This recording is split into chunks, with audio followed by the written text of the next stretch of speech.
Scorpion, Scorpion Dragon, what we got? Scorpion White Ranger. Scorpion White Ranger. Now you guys know that the original Scorpion, right? My instructor, Chris Casamassa, played Scorpion, the original Mortal Kombat movie. Long back then. So in my karate school, that was normal. I mean, we trained, my instructor, he was my instructor. I didn't think, you know, anything of, you know, Hollywood starstruck stuff, but it's cool, man. It looking good. And then you guys got to wait to see the new Legend of the White Dragon. We're going to do a panel today. I'll talk a little bit about it. And then comicbook.com is going to release who my dad was. And he's a really high caliber actor. I mean, he's worked with Pacino, Johnny Depp, he's worked with a lot of people. And he played my dad, and we had some really emotional scenes. So this is probably by hands one of the best action movies, but acting movies. Because I never had a chance to like grasp acting, you know what I mean? Like, there's only so much you can do, you know, on Power Rangers and stuff. So this is a really meaty movie, man. It was really in my head, and it was really good, a lot of stuff. And then speaking of that, I wrote a mental health poetry short film that we need to set the date like ASAP, and I'm gonna do like a worldwide premiere on YouTube. And just a mental health movie, just because if you say you don't deal with it, you lie. Because we all deal with something, you know what I mean? We all have stuff that we deal with, no matter what it is. The only difference is, I think that we put it behind us. And that's fine, but one day it's all going to catch up. I'm 48 years old, you know, so things start catching up. What's up, man? Things start catching up in your head. And after a while, you know, we kind of walk around in this dark cloud, and it's always dark, and you wonder why life is dark. It's because you can see it, you gotta deal with it. So when I tell people work on themselves, everybody's like, I lost weight, I did this, cool. But it's about working on your mind. Working bettering yourself. And actually the real truth is this betters me. When I can remind myself, because I'm no better than you. I can remind myself that the problems I have, I can, you know, share them with you, but I'm not that friend just to give you all these problems and dump it on you and then say have a nice day, and you're like, that was deep. You know what I mean? So I think we gotta like resolve things. And I think that's the most important thing in life. So this is an outlet, right? It's like a hobby for us, man. Finally, after all these years, we get a chance to come back to life a little bit. I know we're still dealing with problems, but this is just the way it is. I mean, I've been in a helmet, too bad. Hey, this is a lot easier than putting that on, right? So it kind of is what it is. Life is life as it is, but the good thing is we're still here. There's a lot of people that lost a lot of people to COVID, to other stuff. And someone always has it worse than you. I promise you. I wake up like, oh man, my legs are sore or this. Well, I know people that can't walk, that almost have a better attitude than me. And one of the executives on the movie, Chris J, I love, he's in a wheelchair, but he's not handicapped. He's just like us. He can still stand up. He's smart. He's bright. And he's got such a great positive outlook on life. But he does deal with depression. But when we talk, we always feel better. So it's one of those things that you got to think in your head. And this is what I'll talk about Q&A, but I'll also talk about the movie. Is that we got to fix these problems. And there's no one else that can fix them except you. And it's always those people that pass the blame. Sometimes we pass the blame on other people. It's not other people, it might be you. Sometimes it's really hard to look at yourself in the mirror and wonder if the problem's you, why everyone's calling you names, or is it all them? Do you have like 20 people calling you an a-hole? Just because? Or you look in the mirror and go, maybe I am. And if you are, then it is what it is. Who cares? Live life. Enjoy life, and let's appreciate it that we're breathing. You know, let's be careful, let's do all this other stuff, but other than that, this is life, this is the way the world is, and we're just going to have fun. And then after this, the Q&A is at 3 o'clock. Yep. Cool?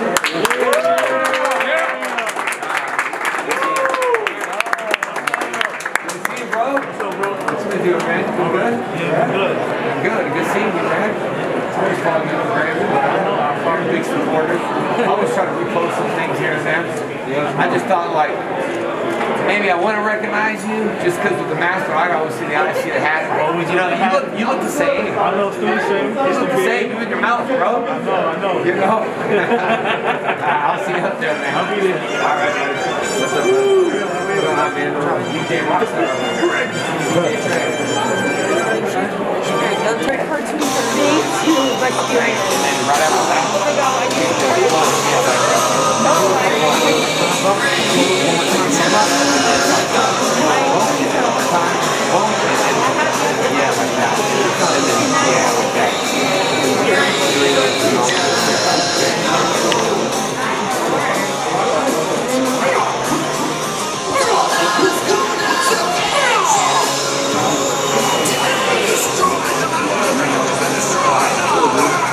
Awesome, man. Good job, buddy.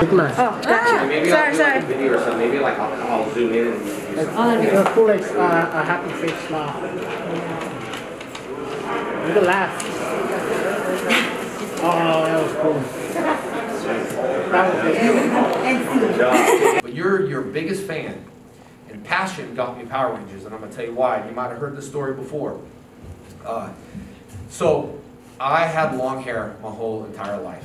Okay, even as a kid, I had long hair. When I was 3, my mom wanted a girl, and so she grew hair. That's right, I had long hair. So every time I would go, I had long eyelashes and long hair, and everybody said, "What a pretty little girl you have!" Right? So it was that point where my dad said, "Hey, look, you know, you call my son a girl one more time, we're gonna have an issue." And you know, my mom said, "Hey, you know, it's cool. Ponytails are cool." So I had a ponytail when I was 3, guys. All right? And so I ended up cutting my hair, and I wanted to be a model. I wanted to be an actor so bad. Went to school. School was very challenging for me. You know, school's very challenging for everyone right now. It was just really hard, I think, to fit in.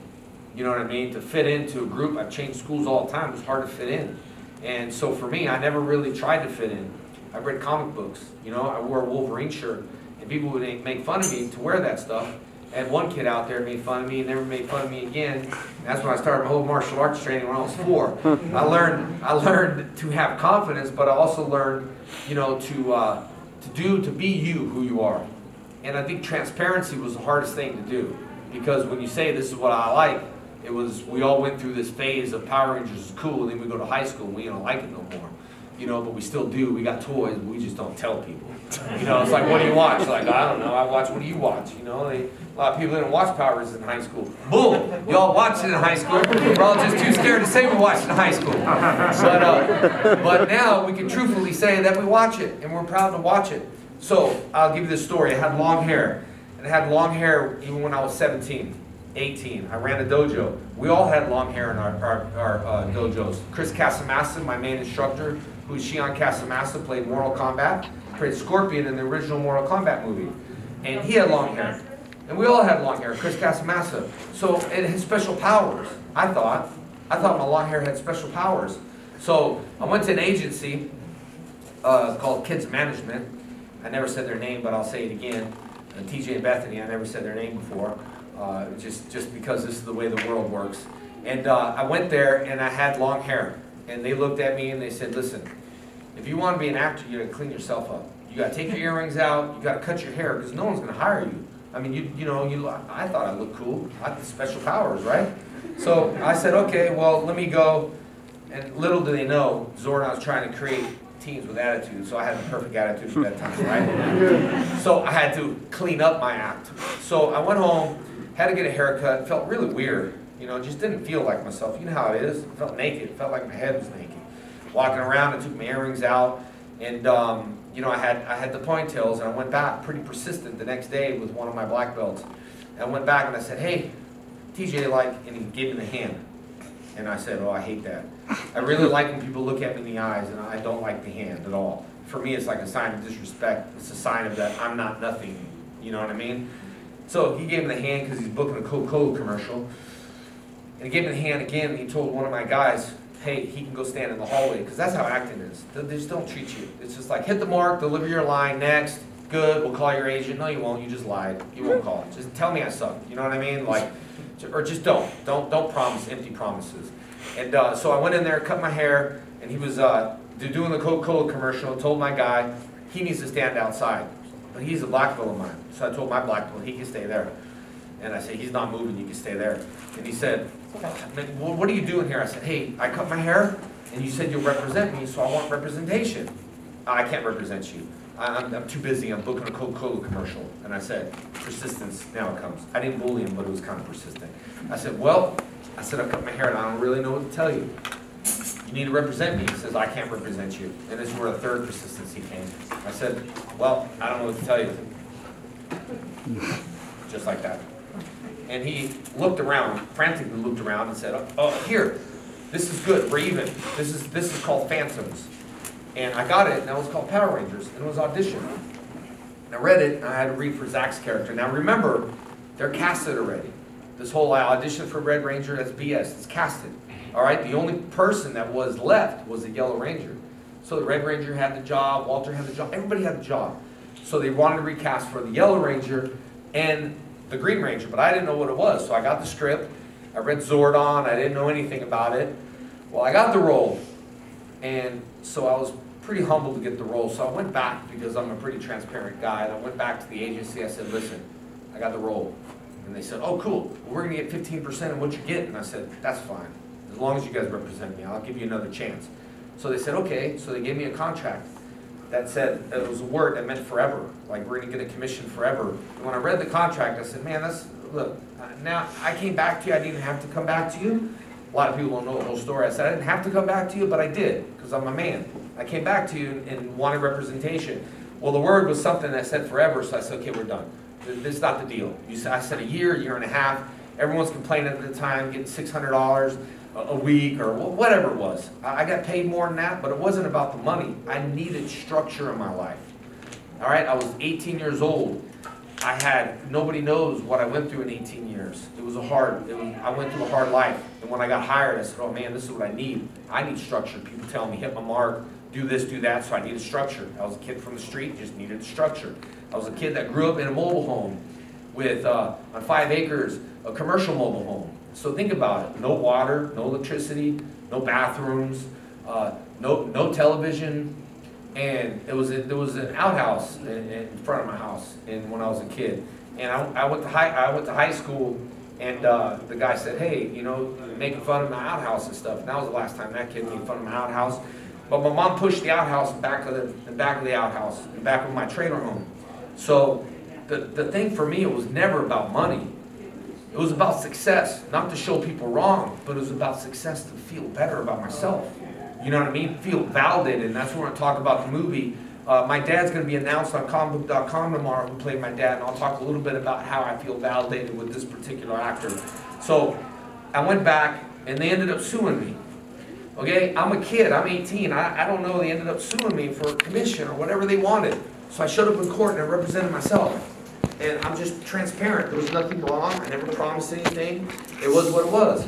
But they tried to sue me. And so I looked, I never signed anything, I didn't know what I was looking at, all this yellow paper and stuff, and I went in there and I said, Your Honor, I said, I'm just, here to, truthfully say I never signed anything. I told them the story, I had nothing to hide. And they turned in this big paperwork stuff, like full of lies. It was blue paper. And I was standing there, and I said, Your Honor, I didn't see all that. And the judge said, well, you needed to show him everything. Did you show him everything? And he said, yeah. I said, well, I saw yellow paper. I didn't see blue paper.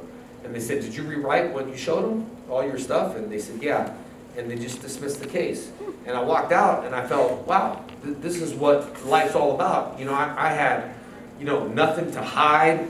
It was all transparent. So anyone that's going to come after and try to do these lawsuits or say things, as long as you're transparent, you know what you say, then you have nothing to hide. And the stories don't change. So sometimes people tell a story and it changes. This is the truth. I remember sitting in there 18 years old in a courthouse going, this is weird. Like, I just got a show. I went back. I tried giving them commission. I just wanted an agent to believe in me. I already had the job. I didn't know what it was. I didn't know who Zordon was. I didn't know anything. I am truthfully honest. A ranger to me was a forest ranger. And all I could think about was a forest ranger and Smokey the Bear. And action. So I thought I would be the Green Ranger. I'd be fighting with Smokey the Bear. Weird mix-up, whatever it is. Let's get down and let's get down to business. So I went into the audition. And again, everyone was hired. I never auditioned for any other ranger. I want to clear that up because there's a lot of rumors out there. I never auditioned other rangers. What they needed was a Green Ranger, I already told you, and a Yellow Ranger. And we auditioned at the same time, me and Tweet. So the other girl bailed out, I think for money or whatever the reason is, she left. And so here I'm here with some guys that, you know, uniforms aren't tied right, and belts aren't tied right. And I'm like, I'm a national rated competitor. I'm like highly trained martial arts. I got award-winning students out there. And so I just shut up, because that's what a true martial arts does. We don't bang the chest and talk about how many fights I won in true martial arts. They just shut their mouth, and the mat doesn't lie. So I was quiet. I look over at this guy, his belt's all tied wrong. I was thinking in my head, oh man, I'm gonna kill that dude. Meanwhile, I got short hair, I'm still feeling weird. I look over, another guy's like practicing all these punches, and I said, oh man, I'm gonna destroy that dude too. But what happened was, 10 girls showed up. And then I was like, I can't destroy the women. They're like, women, I don't know what their head is this. I didn't know the role was for a guy or a girl. So they came out, I did my audition. It was literally, they wrote that episode, Gung Ho. If you remember that audition where I auditioned, that was my audition, literally.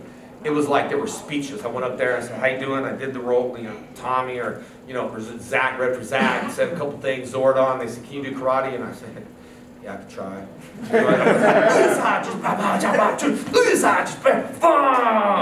And I just stood there, and then I just looked at them, and they were just all sitting there, and they were like, cool. Can you come back tomorrow? And I said, yes sir, I can come back tomorrow. So I walked out, and I see all these girls, so I go back for the callback. Now there's no guys, it's just me. So now I'm thinking, oh man, now it's down to me, 10 girls. And I can't take out the women, you know what I mean? So that thought's out of my head. So then they came, they said, hey Jason, can we talk to you real quick? Pick out a girl and teach her what you just did. And I said, oh, okay, I can't really do that, because you know, you need to learn martial arts. So I looked at all the women, and I picked out the girl that had the most charisma, and it was Tweet, the Yellow Ranger. And I picked her out, and I said, hey, you know, they got me working over here. I ain't even getting paid, that's fine, I ain't worried about it, but let me teach you something. So the easiest thing to teach her was like, you know, these round movements, you know, because she didn't know much karate at all. So I taught her a form, because people want to see that. Like, you come up and say, let me see karate, you got to do more than kicks. So I had like 50 things, jump kicks, blah, you know, ki-ing from the bottom of your stomach, because when I'd watch the show, it would drive me crazy the first 14 episodes. Ki-ing! It doesn't come from the lungs. It comes from the stomach. So if you watch, yes, you know, ladies, if you watch the episodes, every ranger, including the Red Range, everyone started changing the ki-is the way the proper ki should be. A ki is a warrior shot from the bottom of your stomach. It's not from the lungs. So when kids take karate, ki, it's like, that's the name of it. You know, the ki is a warrior shot from the bottom of your stomach, so I already had that down. So people thought I had trademark ki, I was just doing them the right way. And also, a ki, I was like, I did these ki-is. And so Tweet came, and from my understanding, I didn't get a chance to see her audition. She owned the room. You know, she jumped, from I heard, jumped on the table. I don't know how, but that's what they say. I don't, but I'm not saying it wasn't possible. But then she got the role. So me and her were hired. And I showed up to set, and I had this green suit. I looked at it, and I said, man, this is weird. Like, I'm happy to be here, but one thing I worried about was the mouth didn't move. So I thought I couldn't talk. So I was like, oh, this sucks, because I like talking. I want to act, you know? Like, they're just going to put me in a suit. And I'm like, but that's fine. And then the shield came out. And then I was like, oh, that's cool. But see, green back then wasn't a cool color. You know, Rick Ross talks about the green Gucci suit. We didn't have that back then. You know, you couldn't drive like a green car back then. They didn't have green shoes. They had no green stuff.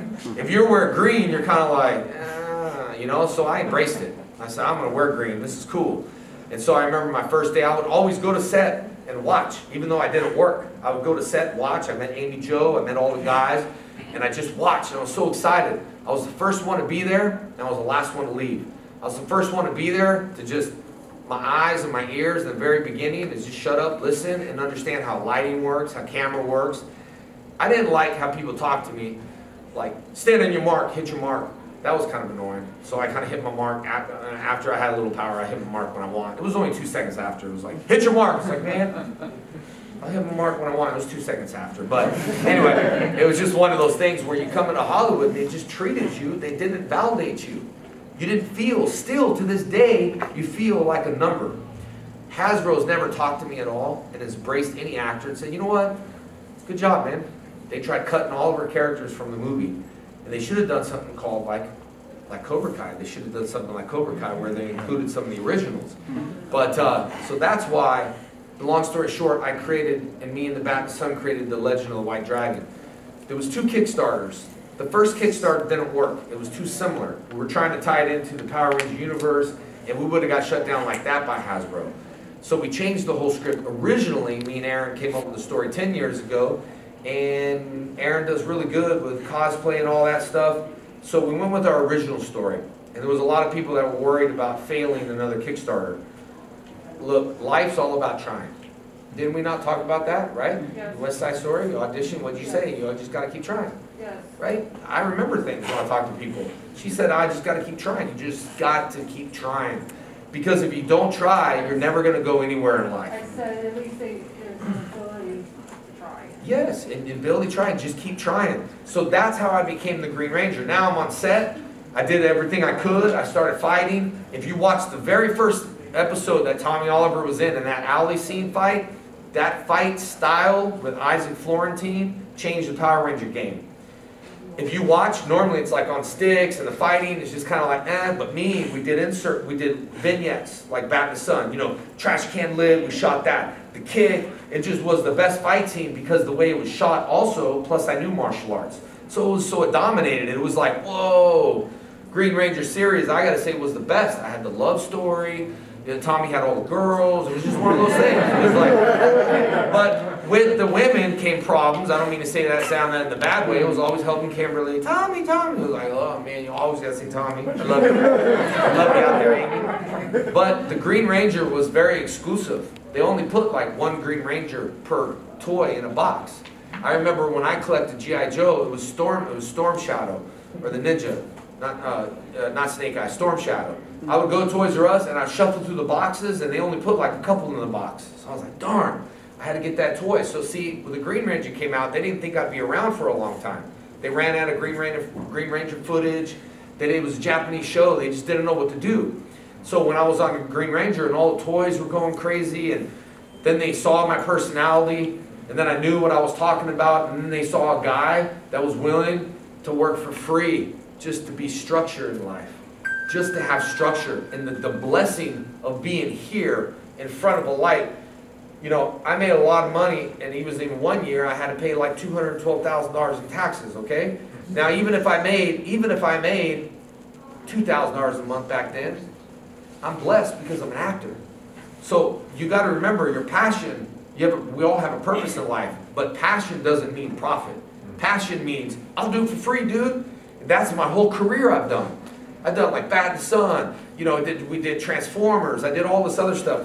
I mean, they pay for Transformers, they pay stuff, but I'll do it for free. Legend of the White Dragon was my own universe. It was like one of those things where you gotta be passionate. Guess what, my first Comic-Con, and you can vouch, if you were in my line and you didn't pay for a photo, you got a photo. There ain't not one person here that said, I didn't get a photo, you got a photo. Oh yeah, do a photo? I'll hook you up, man, it ain't no big deal. And you all got one of these. And if you didn't, you're all getting one again. Give it to your friend anyway when you leave. But I'm saying that's passion. And I never had the heart for any other reason for the profit, so I never bullied the brand. I need more money. I just got more money because everyone left. I didn't even have to ask for it. It was like, these people left, they wanted a peace conference, cool. I couldn't. But you have to understand, guys, and I want everyone clear out there to understand that if Jason asked for more money, I would have won. I couldn't, man. It was structure. I was happy. I couldn't leave. I couldn't just, in my heart, I couldn't say, yeah, we're all going to go on strike and leave. That's not good to do to your business. If you leave a job, you got to give 2 weeks notice. We can't just walk. And I'm not a walker. I'm not a quitter. So I said, from day one, and Amy and Dave can vouch for it, from day one, I ain't walking. It's not in me. Can you please? Nope. You can go ask for whatever you want and better the show and do what, I'm good. I'm better. I don't need to better myself. I'm good. This bettered my life. So when the Green Ranger left, literally the world, it was more like not bringing them back to sell toys. It was more of a legality. It was a legal thing. Because parents were calling Fox saying, my kid's not eating, My kid's not going to school. I mean, it went on strike. Kids were like signing petitions. People were freaking out. So Fox said, we need him back. Because I originally left to do VR Troopers, which was Cybertron, which was a one-man show. They said, do you want your own show? I said, yes. They said, how come? I want to get away from all the drama. I just want my own show. I want my own, I just want to live my own life and have my own show. Well, I came back. What's up, buddy? There's Mike the Man that made it all happen. What's going on? Mike Carbonaro. Carbonaro effect. Thank you, man. Thank you. We're just talking about all Power Rangers and passion and all that and comic books. And one thing I left out is when I became the Green Ranger, for my first karate school, I had to sell my whole comic book collection to get the money to open my first business. And that was hard to let go, but that's how I became an entrepreneur based off comic books. And sometimes we gotta let things go in order to grow. Now I regret the things. I regret the things, but as far as, you know, letting things go and really understanding this is something part of my life and this is what I want to do, that's how I owned my first karate school. So I actually had a karate school. We have a favor to ask you. Yeah? This is the voice of Ash. Oh, yeah.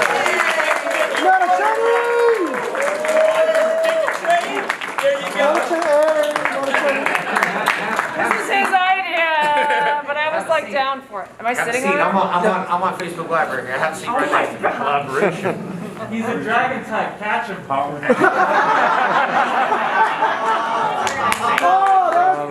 We got Pokemon and Power Rangers. All right, so we're in a little bit, if you don't mind, because I know I'd say we're in a similar universe, but just tell everyone who you are, what you do, because we got masks on.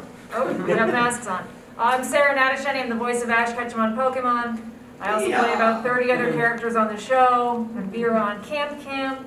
I do a lot of stuff. I have a new podcast out with Gabrielle Sidibe. That's cool. You're awesome. That's cool. What? Thank You're you so awesome. much. Thank you. Well, I appreciate you coming here. I appreciate you.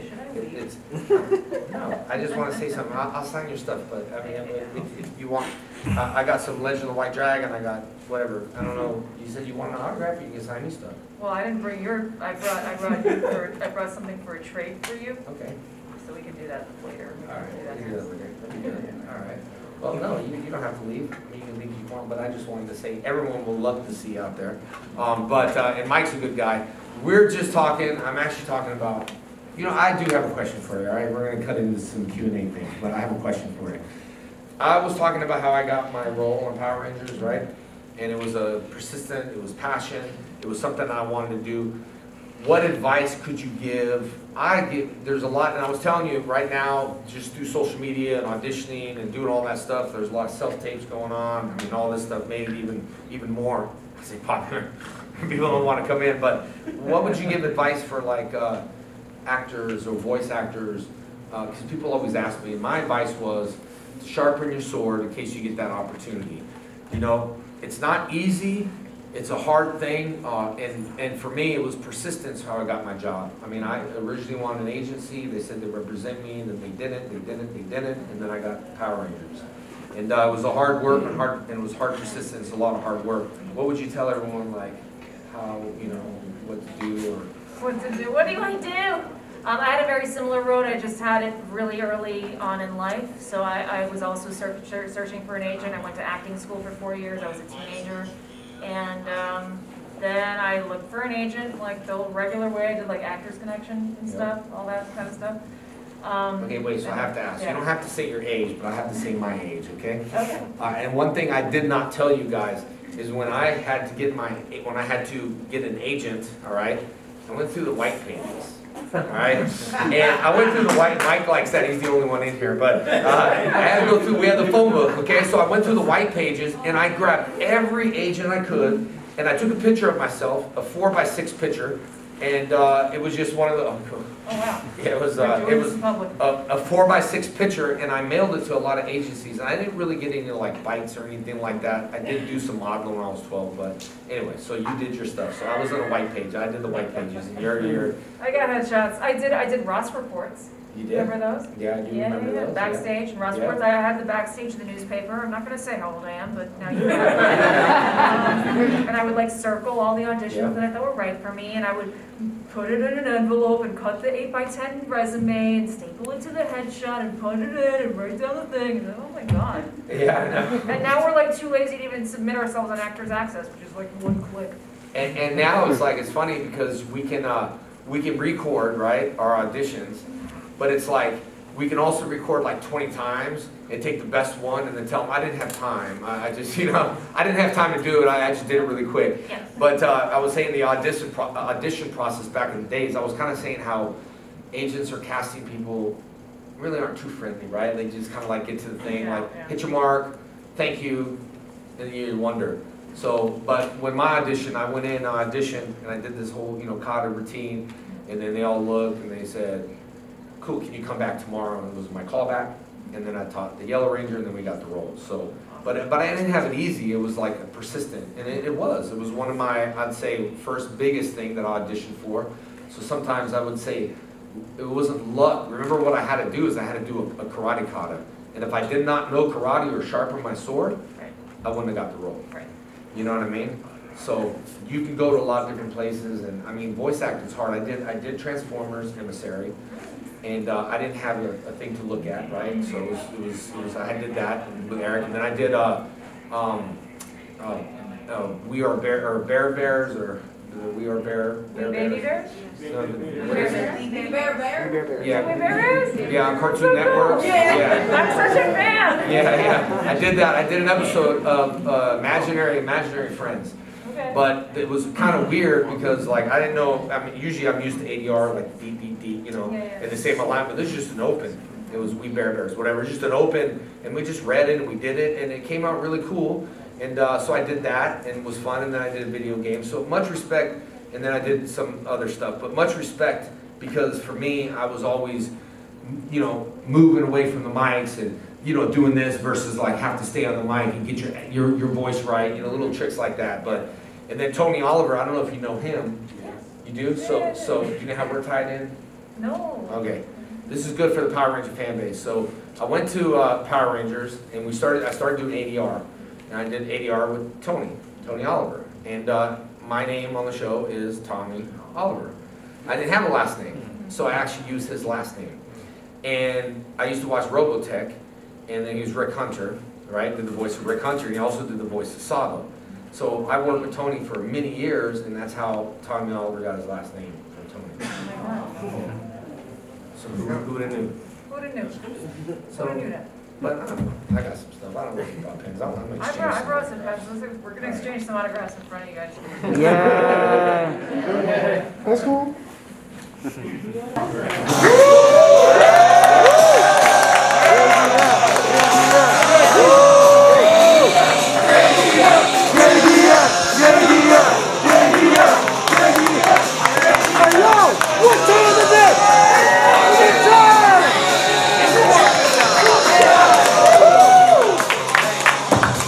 I appreciate you. Someone at the door, and there's a lot of extra ones here. I don't know if someone at the door can maybe pass these cards out to someone. They're just free signed cards. I don't know who can pass that out before you leave. But, yep, perfect. There you go. And please take a look and enjoy. And I want to thank you guys. Much love, New York City. Be safe, and I'll see you guys very soon, all right? Okay, one last big round of